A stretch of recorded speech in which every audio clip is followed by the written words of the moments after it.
What's up again guys, Plamoguy here, and well, you have seen the unboxing and review of this awesome and huge Neca Godzilla here.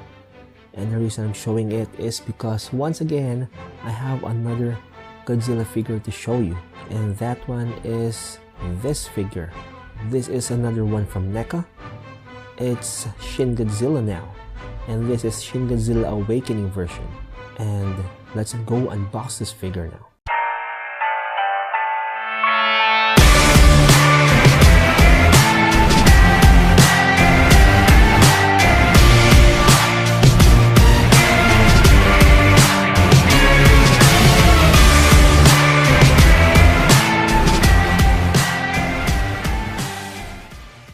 Taking a look at the box right here, unlike traditional figures, this one just came on from the plastic, just a plastic sleeve type thing, which you can see on other toys on the mall.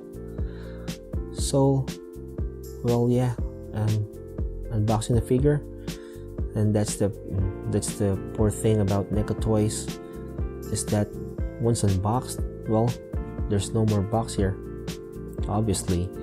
But the good thing is, I believe Neca is changing the way they're packaging their toys, so that's a plus, because they could have done the way they did the huge Godzilla that we have right there.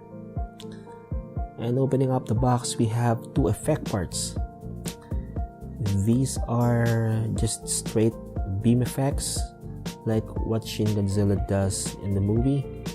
And taking it out of the package right there, there is cut out of the original 1954 Godzilla in the box, and just take those off, and here is Shin Godzilla. See there, the mouth is gaping open, it's painted. So let's just remove this metal wires that's encasing it. Let's leave those off, and then here is Shin Godzilla, although it's really awkwardly placed there. So let's just correct his posture, and let's correct the head, and there we go. Although there are some noticeable QC issues with Shin Godzilla here, and I'll just get to that in a bit. Let's just remove the tail, and well, here is Shin Godzilla. Posability, I'm finding it hard to display him, and there are some glaring issues that I'm finding now. There are uneven paints. You can see the back of the legs and the underside of the tail. And be careful when putting it on this barbell ball joint. You have to heat it up first before you can put the tail. Otherwise, you have the risk of breaking it. As you can see that what I'm doing, I'm not heating up the joint, so I'm really taking up more than I should. Finally, I have Shin Godzilla here attached. I went to the bathroom and then just put on a blower on the tail to soften up the plastic so I can put the tail here, and there we go, it's completed. Just aligning the hands here, because I'm really having a hard time aligning it. I may have a risk of breaking the joint, and just aligning a few things here and there we go. That is Shin Godzilla. Now taking a look of the figure now in question, this is Shin Godzilla. As you can see, it's, well, at first glance it's really awesome. The details here, the folds, everything is spot on. But once you look closely, then you can see the problems here. First up, the knees. You can see that if you bend, this is just bare plastic. That's awful. The tail, that's awful too. You can see the paint there. It's like it's being dabbed the white out. And another glaring thing, look at this. This just popped off. As you can see there, it just popped off on me. I'm not even doing anything with it, and it came off. Nothing that can't be fixed with glue, but I won't glue it yet because I'm really planning on painting this figure. So me knowing that it can come off is a plus. I don't know if you can call it a plus, but there we go. The eyes, see the beady eye there. The mouth, although not really painted well, you see there. And the head, it can do some limited range of movement here. down movement and up. It can do up that much. And the arms, it can rotate. The hands are on the hinge, so they can do that. They can swivel. The tail, it can hold its position, but yeah, it's kind of awkward, especially it's only comprising of how many segments? 1, 2, 3, 4, 5 segments. So yeah, the range of articulation here is pretty limited. Now in terms of accessories, Shin Godzilla here from Neca only came with 2 accessories, and this is this guy's, the one that you see from the unboxing video. And right off the bat, it's curved.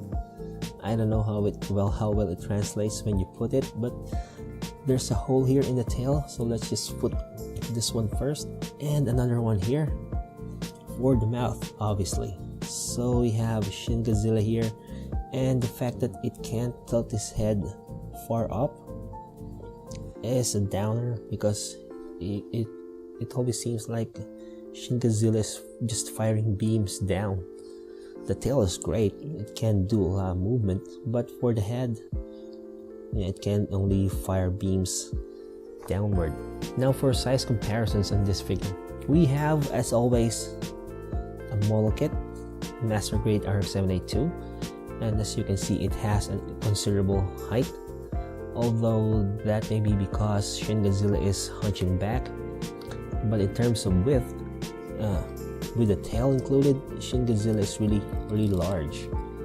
Let's get out of Master Grade out of the way, and we have this guy, the SH Monster Arts Godzilla.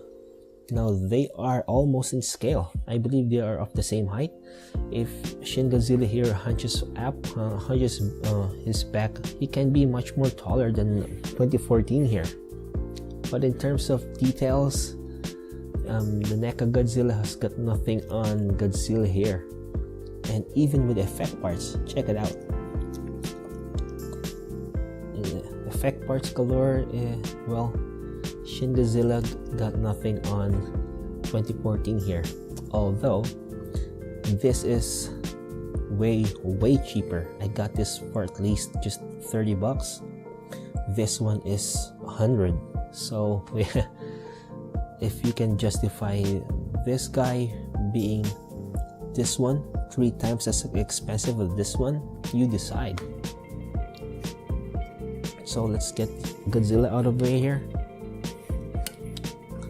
So what do you guys think? Shin Godzilla. The only reason that I have this one is I really want to have a custom color scheme of this one. I saw one from X Plus. I believe the company's name is X Plus, and they did an awesome color scheme on Shin Godzilla, and I want to recreate that because well, the colors here are really poor. It's like a canvas. Actually, you need to have your own personal touch on these kinds of figures, and the back dorsal fins just falls off. Anyway, what do you guys think? Neca Godzilla, the Shin Godzilla Awakening version. If you like the video, hit like and subscribe, and as always, I hope Bobby. See you.